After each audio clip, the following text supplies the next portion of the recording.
Hi అండి, నమస్తే. నేను మీ Devi. Welcome back to AP Visakha Vantillu. ఈరోజు మన రెసిపీ ప్రాన్ సుక్క కర్రీ.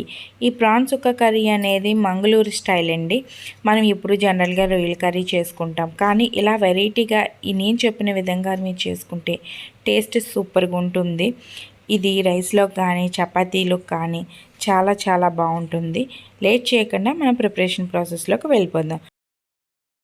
ముందుగా 2 టేబుల్ స్పూన్ల ధనియాలు, 1 టేబుల్ స్పూన్ జీలకర్ర, ఒక పావు టీ స్పూన్ ఆవాలు, 5 ఎండుమిర్చి అవి వేసుకున్న తర్వాత ఇందులో ఒక పావు టీ స్పూను మెంతులు కూడా వేసుకోవాలి. ఇవన్నీ బాగా డ్రై రోస్ట్ చేసుకుని చల్లార్చుకుని పక్కన పెట్టుకోవాలి. ఈలోపు అదే ప్యాన్లో 2 టేబుల్ స్పూన్ల ఆయిల్ వేసుకుని ఆయిల్ కొంచెం కాగిన తర్వాత ఇందులో పావు టీ స్పూన్ ఆవాలు వేసుకోవాలి.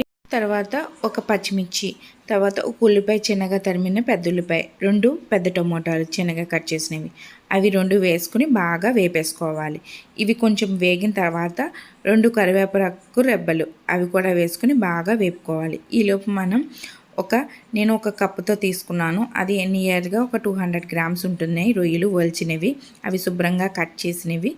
ఈ టమోటో ఉల్లిపాయ వేపిన దాంట్లో వేసేసుకోవాలి.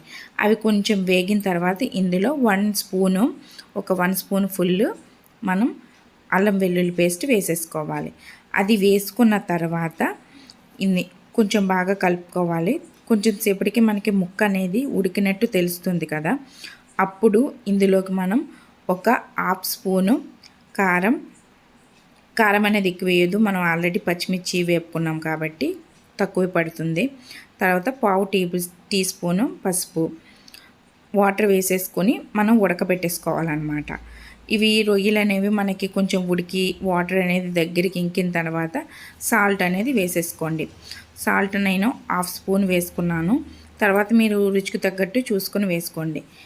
ఇప్పుడు ఇందాక మనం వేపుకున్న ధనియాలు, ఆవాలు, మెంతులు ఉన్నాయి కదా, పావు కప్పు కొబ్బరి, కొంచెం నిమ్మకాయ సైజ్ అంతా చింతపండు, ఈ 3 కలిపి రుబ్బుకుంటే ఇలా పేస్ట్లో వస్తుంది. ఆ క్లిప్ అనేది నాకు మిస్ అయిందనమాట, అందుకని మీకు చూపించలేదు. కానీ ఒక నిమ్మకాయ సైజ్ అంత చింతపండు, ఒక పావు కప్పు కొబ్బరి తురుము సరిపోతుంది.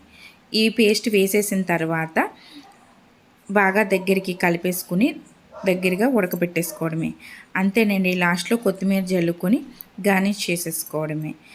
సింపుల్ అండ్ టేస్టీ రెసిపీ అయిన ఈ ప్రాన్ సుక్క కర్రీని ఒకసారి మీరు ట్రై చేసి నా కామెంట్ సెక్షన్లో కామెంట్ చేయండి. ఈ వీడియో మీకు నచ్చినట్టయితే ఏపీ విశాఖ వంటిల్లు ఛానల్ని లైక్ చేసి, షేర్ చేసి, సబ్స్క్రైబ్ చేసుకుని పక్కనున్న బెల్ ఐకాన్ని క్లిక్ చేయండి. Thanks for watching.